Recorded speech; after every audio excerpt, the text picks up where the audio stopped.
Yan, magandang araw po sa ating lahat, magandang gabi po sa ating lahat, mga kababayan ko, no? Yan, ngayon po, nandito tayo sa bahay ni Jeff kasi po, sa Merkules po is padating na po ang PB team.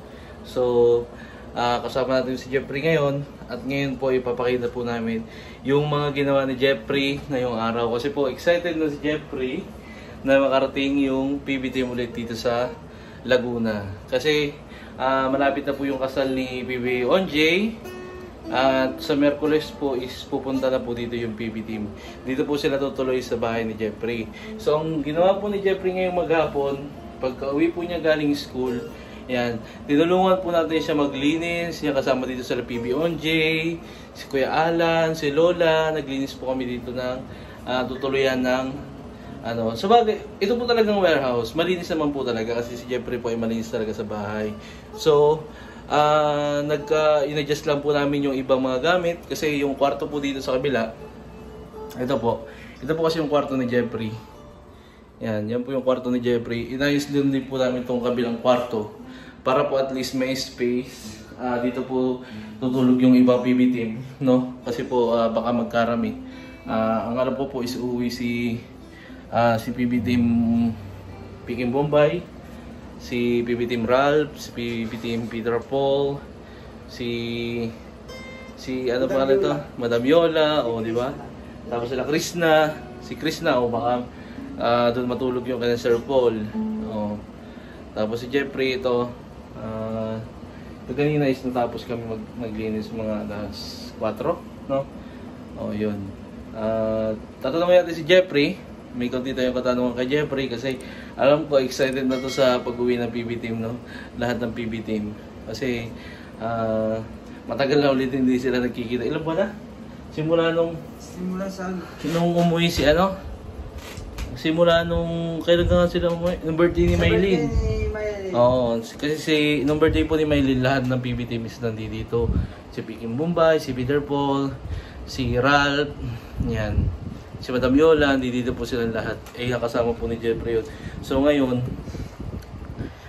nag-prepare talaga si Jeffrey para at least bukas, tuloy-tuloy pa hanggang, di ba, Sabado bukas. Linggo, Lunes, yan, may mga lilinisin pa paunti-unti. At least, mabawas-bawasan na yung gagawin niya. Ikaw, Jeff, excited ka na ba sa pag-uwi ng PB team? Yes naman. Excited na ako. So, para makasama pa naman sila. Kasi pagka-uwi po nila, ang alam ko po sabay-sabay na rin sila pabalik. Pero hindi ko lang po sure kung uuna po yung Pasabay kami uwi ng Oo. Sabay kami na uwi ng sabay-sabay na ulit kayo pabalik. Kasama ko yung sila Peter Paul. Hindi, joke lang. Ang alam ko sila, yung uuna ata sila pag-uwi. Kasi ang bakasyon pa is 20, 19, mga ganon po yung bakasyon ni Jeffrey. Kaya siguro una pa sila. Kasi po ang kasal po is 13. December 13 ba? 13 ang 13. Kaya sa Merkules, uuwi sila. Lahat sila dito matutulog. Mamimit mo ulit sila. Si Renz, nakita mo na? Si Renz vlog. Nakita mo na pala. Nakita ko na po yun. Si Renz, si Kuya Renz. Taga yun? Mindoro. Taga sa amin yun. Kaso malayo din sila sa amin. Oriental ko din sila. Yung mga ginawa po ni Jeffrey dito, papakita ko po sa inyo yung mga ginawa niya. Kasi ako po, in-adjust ko po talaga. May mga binago din po kasi ako din sa mga solar po namin. Kasi po, bungi-bungi na kasi yung box. Kaya inalagay ko namin yung Kuya Alan, yung iba na PB Onjay, inayos namin para at least yung laman po kasi ng kwarto, kasi po yung ibang laman po nito is mga solar, yung kabilang kwarto. Ang ginawa po namin, nilipat na lang po namin siya dito sa aming pinaglalagyan. Kaya po lumuwag tingnan, no? Yan, papakita ko po sa inyo mga kababayan. Ito po yung kwarto na nilinis namin kaganina. Yung higaan nila. Yan, meron na rin po. Tapos dito, tinanggal namin niya kasi yung dito lang sa kabila may aircon para hindi po mainit. Lalagyan lang namin ng exhaust fan para po dito sa kabila tumawid po yung lamig. Yan, si Jeffrey, nagigitara na naman. Yan po yung kanyang ginagawa dito yung gabi para hindi naman na boring, no? Hindi ka pa? Tapos na maglaro. Oo. Pero short na lang. Oo, short na lang. Kasi yun yung pag-uwi ko kanina sa school, ano? Hapon na kasi ako nakauwi. 1. Oo. Dito na nga ako nag-lunch eh. Dito ka na nagkapunan? Kasi sa school kanina na-boring na ako sa school. Oo. Nanit na ako, wala. Tapos na yung intrams ninyo doon? Meron pa bukas. Meron pa? Meron Last pa day. bukas. Pero pupunta ka doon? Bukas. Opo, kapag tapos ko na lalaban yung mga ano ko. Huwag ka na lang kapag gabi umuwi. Hindi na ako pag uwi lang ako, maga lang ko eh. Kasi may mga gagawin pa eh. May mga gagawin pa ba kasi siyempre. Baka may mga delikado. Oo. Papakita ko po sa inyo yung mga in-adjust namin mga solar. Yan po yung mga solar na nilagay namin dito. Inayos na po namin yung o kaya nga po sa mga gusto bumili ng solar, no, baka may gusto po sa inyong bumili. Yan, mag-message lamang po kayo sa PB Team Solar at ako po yung sasagot po sa inyo. Meron po tayo dito mga 200 watts sa floodlight. Yan. Malaki po yan mga kababayan. O kung gaano kaluwang yan. Ang size po siguro na ito mga 2 ruler. Ang laki. Isang ruler, 2. Okay. Tapos yung 100 watts is siguro mga isa't kalahati. Kulang 2 ruler ang haba ng panel. Ayan po yung mga solar namin. May 60 watts. Ayan. 60 watts. Ayan, 200. Ito mga Christmas light po namin dito. Ayan, madami pa pong Christmas light. Kaya mga gusto pang bumili ng solar, ayan, mag-message lamang po kayo sa PB Team Solar. Nilinis na po namin yung mga ibang kalat dyan. Di ba ang ganda tingnan pag nakaayos yung mga box. Tapos bukas, siguro mamap na lang dito para hindi ay mga gamit ni Jeffrey. Ito po yung mga Christmas light pa namin dito. Napakarami pa, 50 pieces. Marami pa yan. Ito pa, may curtain lights din. Solar radio. Yan, meron po kami mga solar radio dito. Ito 200 watts pa rin po yan. Diba? Yan po. Punta natin ulit si Jeffrey. Excited na siya na Excited na ako papunta sa pabalik dito. Tapos and then pero sa sa 15 may pasok pa ako eh. Kailan ba huling pasok ninyo? Hindi ko po alam. Kasi sa December 15 is may report pa ako sa RPH eh. Sa iyong subject? Report mo sarili mo yung report? May kasama ako. Tapos 15 din yung ang namin. Final exam sa isang subject. Sa isang subject? May final exam pa kayo? Opo. Isang subject na lang? Marami. Kala ko tapos na final nyo? Hindi, semi-final pa yun. Semi-finals pa na lang. Kailan makikita yung result nun? Pagtapos ng finals. January na. Siguro January na, no? Makita niyo talaga kung ilan yung abilities ko doon. Pasado yan, magaling kayo. Pasado tayo. Pasado yan. Wala tayong tres. Wala kang tres? Sa lahat ng Tingnan natin. Tapos kasi sila Jeffrey po is nag-perform nung nakaraang araw ng dance competition nila. Zumba dance. Alam niyo naman si Jeffrey. Darna. Zumba dance series. Kaya po yun, pasado sila sa champion na kayo? Champion? Champion sa lahat, sa ito. Kami ang champion sa Zumba. Sa Yales. Sa Yale din? Wala, champion niya. Daw pang kami sa Bauris eh. Saan? Bauris. Ano yun? Yung kadang-kadang. Kadang-kadang. Ako yung mabilis eh. Ay, syempre sanay ka. Marunong ka ba doon maglaro? Marunong talaga ako maglaro. Lalo na ko yung kahoy. Oo, yung kahoy na... Ano ba gamit nila? Bao? Bao lang? Yung bao lang. Na may tali? Tapos may tali. Tapos lalo na yung kahoy. Maganda yung hanggang... may kawayan. Oo. Ganyan kataas, tapos may tapakan. Tapos may tapakan dito. Oo, yun, maganda din. Marunong ka din. Marunong ako yan. Kasi kapag taga-bundok, marunong. Marunong sila. Doon sila magaling. Yung mga laruan doon sa kanila, di ba? Yung mga nilalaro ninyo. Kasi dito sa atin, sa atin po kasi sa amin din po kasi ang karaniwan na kadang-kadang na tinatawag is yung bao talaga na may tali. Minsan niya pag naglalaro, nababasag yun eh. Sa akin, hindi pwede yun. Sa akin, hindi pwede yun. Malaki kasi yung paa ko eh. Tapos ang bigat-bigat ko pa. Basag yun. Basag yun talaga. Kaya, ano, kasi walang bibira kasi, ewan ko lang, bibira kasi dito kawayan. Kaya siguro hindi lang. Pero yung hindi kawayan yung ginamit namin eh. Oo nga, mas madali kasi dito, ano yun, hanapin. Kahoy talaga sa amin. Bao. Kahoy. Kahoy talaga yung sa amin. Oo. Kahoy tapos ganito kalaki. Nalagyan na ng pako. Tapos pako, ganito. Yung ganito yung ano, tapos ito yung apakan, tapos ito. Parang kumbaga kapag sa bao is parang kalabaw din siya. Pero yung kahoy parang kabayo. Bakit?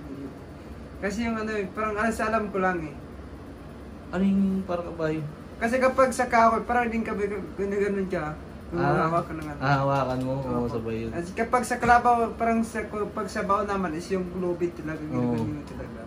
Dapat sabay yun eh. Kapag kung angat dito, panalo kayo doon, panalo. Panalo kami. Basic lang yan eh. Basic lang pala kay Jeffrey lahat. Yung mga ganun laro, basic kay Jeffrey yun. Kasi ang paborito kasi dito ni Jeffrey talaga is dapat niya nag-PE ka eh. Kaya nga, napi talaga ako mga kabayan. So yan talaga yung major ko PE. Kasi alam niyo guys, laro ko gitara, manta, drum. Mape pala. Mape. Kasi at saka alam ko yung mga notes na yan. C5 notes, C4 na notes. Ganyan, marunong talaga ako. Kaya ano. Pero okay na rin naman yun. At least pagkatapos ka dito, Filipino major ka, pwede mo ma-take yun eh. Sa MAPE. Pwede naman pagtapos ang Filipino major siguro. Mag-take ka ng ilang subject sa MAPE. Mag-exam ka na lang. Mag-exam ka na lang. Tapos kasi kapag sa MAPE talaga, yun lang talaga yung ano ko eh. Kasi alam ko kapag sa Philippines, hindi naman siya masyado mahirap. Kaso, marami kasi mga possibility na yung mga malalim na Tagalog. At saka hindi mo agad makuha. Hindi ko agad makuha, hindi ko talaga ma-accept, ma-appreciate kasi yung ibang Tagalog is parang mahirap intindihin. Kahit kami din naman, kahit yung sa TV nga eh, yun, graduate ng PE, na Filipino major yun. Nahirapan din siya, pero at least, di ba? Cum laude yun. Pero siya kung hindi ko nga lang, kasi hindi naman pantay-pantay yung isang tao. Para sa akin. Pero lang sa akin talaga, basic lang naman yan. Pero kapag naintindihan mo lang. Pero, kapag sa lang, ganyan talaga mo estudyante. Pagod pero success lang pagtapos. Isipin mo yung makapagtapos ka rin. Kaya pag bakasyon mo, babalik. Tapos ka dito. At saka yung babalik yung pumunta yung mga PB team. Hindi may pakita tayo na ganito pala si Jeffrey. Di ba meron na ikang mga wala ka bang pwedeng diyan ipakita sa kanila na mga score? Ito yung score ko sa para at least ma-proud sila ba? Isang katutubo. Tapos ng nagtakapagtapos ng isang edukasyon department, isang scholar. Ganda yan. Tapos parang matutuwa din sila kung ano yung ginawa. Isang bagsak mo na dyan. Paano? Anong kanta? Yung mga songs na mo dyan, alam mo dyan. Anong mga songs na yan?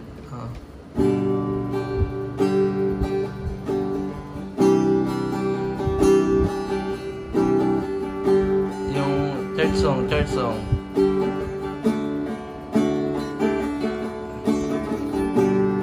Yung mga kanta ninyo sa inyo. Kaso English eh. Yung mga kanta sa inyo. Church song.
kanta mo pang kanta mo sa inyo yung Bisaya na kanta. Ay, Bisaya. Okay. Mga para Alam nyo guys, guitarista pa ako sa church. So, marami pa ako. Para ihatag naman natin sa mga kababayan mo doon sa Davao, no? O sa mga Bisaya. Sa mga Bisaya.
Wala talaga akong boses. No, wala po siya yung pag kasi siya yung nag-cheer daw kasi siya dun sa kanilang sports in drums. Kaya nagtitili ba? Wala talagang boses. Nagtitili siya dun sa sa kanilang mga kasama sa mga groups nila, di ba? Kaya yan, walang boses ba? Isa pa. Isa pa. Para kanino naman yan? Kumbaga, kapag sa English is I love you, Lord. I love you, Lord. I love you, Lord. Kapag sa Bisaya, ang gugma mo. Ang gugma mo. Okay. Para sa to sa mga kababayan niya. Para sa hindi ko masabi. Para po sa mga kababayan niyo dyan, yung mga Bisaya. Ang kanta ng ito ay para sa inyo. Ay para sa inyo. Yun. So, dapat i-support natin ang ating lingwahe, lalo na sa mga Bisaya, and then lalo na sa mga katribo ko, nga lumad. Magandang araw at magandang gabi. Ang awit na ito ay para sa inyong lahat. Okay. Gugma mo, o kaluoy mamoy kinatuban, ikugtan mo, di buo kinabuhi ko. Kikansa kong pagbangon, antun sa pagpahulay, awiton ko ang pagkamayo mo.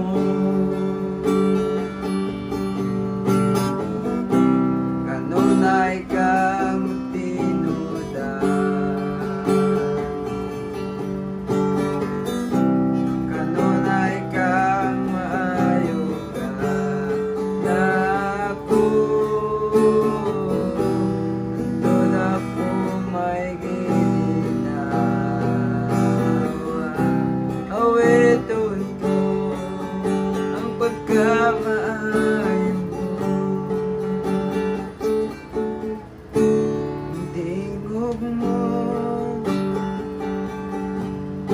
nagagiyas sa kakinig, nung nagauban masuot kay sa tanan.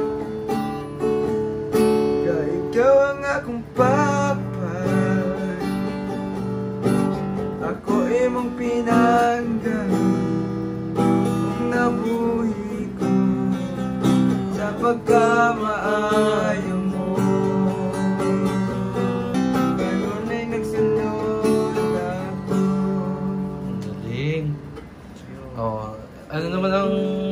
masasabi mo, ano, ano naman masasabi mo sa pagpunta dito nila ng PB team? Masabi ko lang po sa kanila. Actually, so excited na po ako na makabalik na po yung mga PB team dito sa Luzon, dito sa Laguna. I'm so excited for me na makasama ko na sila ulit. And then, masabi ko lang po sa kanila, especially po kay Daddy Paul, na mag-ingat po kayo papunta dito. Sa lahat ng mga PB team, yung Bihari team, sila Kuya Peter, and then sila Daddy Paul, si Madam Yula, si Kuya Piging Bombay, sa Ate Crest, and then si Kuya Ralph. No, so, masabi ko lang po sa inyo na nag-iingat lang po kayo.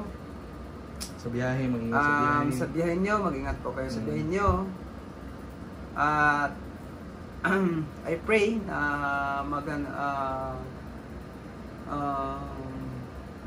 maganda po yung pagpunta nyo, pagbiyahe nyo po, at safety po.